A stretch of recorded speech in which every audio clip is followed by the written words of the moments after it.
Omuyimbi Sheebah Karungi anyumidde munnange ate mu kisoft winter wear. Muganda wange kyabadde ayambadde kibadde mu kkala ya red.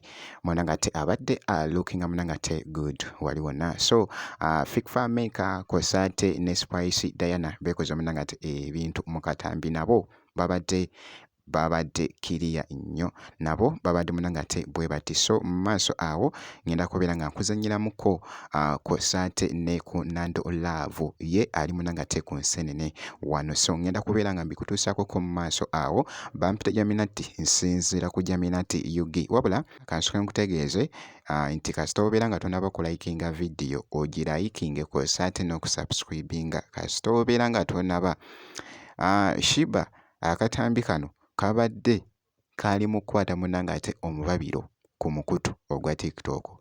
TikTok yekyasinze munnange ate ensangi zino. Oteekayo ekintu munnange ate ne kigenda viral mu ddakiika nga ziizo. Wabula Sheebah bw'atyo bw'abadde munnange ate ayambadde, abadde anyumidde munnange ate mu kisoft winter kino.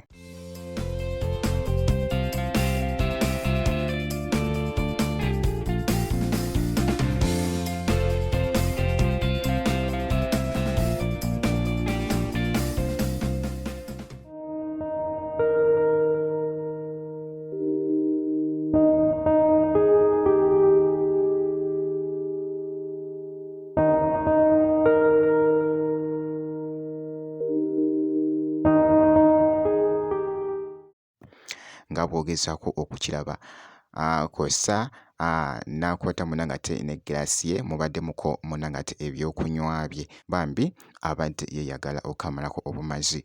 Olunaku olwaleero ntunuulidde nnyo munnange ate Sheebah engeri gy'abadde anyumidde munnange ate ebyambalo bino nga bw'ogezaako okulaba. Omanyi Sheebah ebiseera ebisinga nti nno wayambala ekintu, ebiseera ebisinga nti wayambala for example nga red, Sheebah afuba nnyo okulaba nga buli kyayambadde nga kijjayo munnange ate kkala eyo gy'abeera ayambadde. So bw'otunuulira munnange ate akatambi kano abadde ayambadde red kw'ossa n'engato, era nga bw'ogezaako okulaba okuggyayo munnange ate kkala ze wali omuyimbi munnange ate celebrity ono munnange ate Sheebah Karungi. Nkebeddeko ku Spice Diana kw'ossa ate ne Fikfa Maker. Munnange leero ennyambala ebadde bw'etyo wali muganda wange. Spice Diana n'asooka n'amenyekamuko wali katono, naye muganda wange Spice Diana abadde ayambadde munnange ate kijiini kye nga bw'ogeza kukiraba.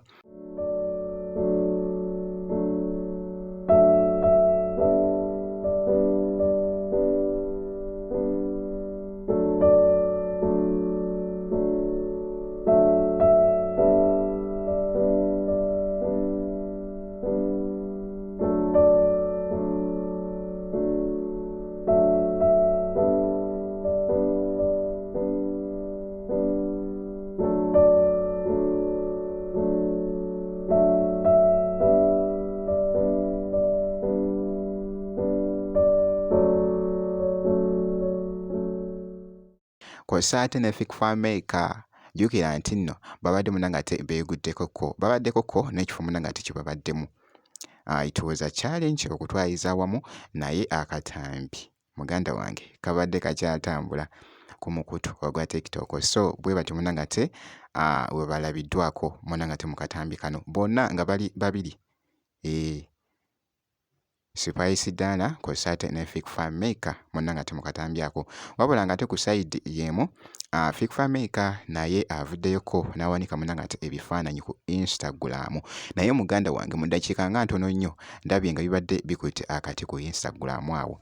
Nga biri mu kutambula. Of course n'ebitambula munnange ate ku Fikfa Maker. Fikfa Maker nno yeeyongedde munnange ate okulaga ettabbu, era nga by the way yadusuubiza n'atugamba nti nno omwaka guno munnange ate bigenda kubeera biralamu, era nga oluyimba lwe munnange ate Champion Girl lukutte akati.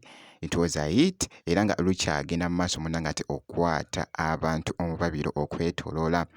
Omanyi kye bayita okuleeta hit bbiri muganda wange kiba kikambwe. Waliwo n'oluyimba by the way it is a collabo yalukoze munnange ate n'omuna Kenya naye nno tayito ngyerabidde naye nga gwanga muntu ogambe oba mwafuuka like something like that so neerabiddemuko munnange ate tayito y'oluyimba olwo so nalwo lukyakutte munnange ate akati kye luli mukola munnange ate mu Kenya kikambwe nnyo munnange ate Fake Fameka bw'atyo yeeyongedde okulaga ettabu Fake Fameka so nga nkongeddeyoko Nando Love simanyi oba ye enseenene munnange ate aziguze mu kitundu ki naye ffe wano ewaffe nga mbadde sinnaziraba Nando Love enseenene munnange ate oziguzeewa naye nga bw'atyo munnange ataddeyoko akatambi n'agamba nti nno mujja kuddaawo mwejubise ffe tuli mu epo naye tuli kaseenene ezisoma ajjukira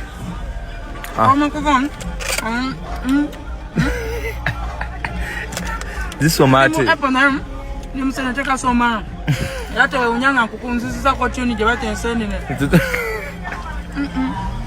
wali wonna mwana muwala munnange ate Nando Love so bw'atyo walabiddwako mwako akatambi ky'olina okukola ku subscribinga ebisigadde byonna munnange ate obiturekere tujja kubeera nga tukuwa update yonna kasita obeera ng'osubscribinze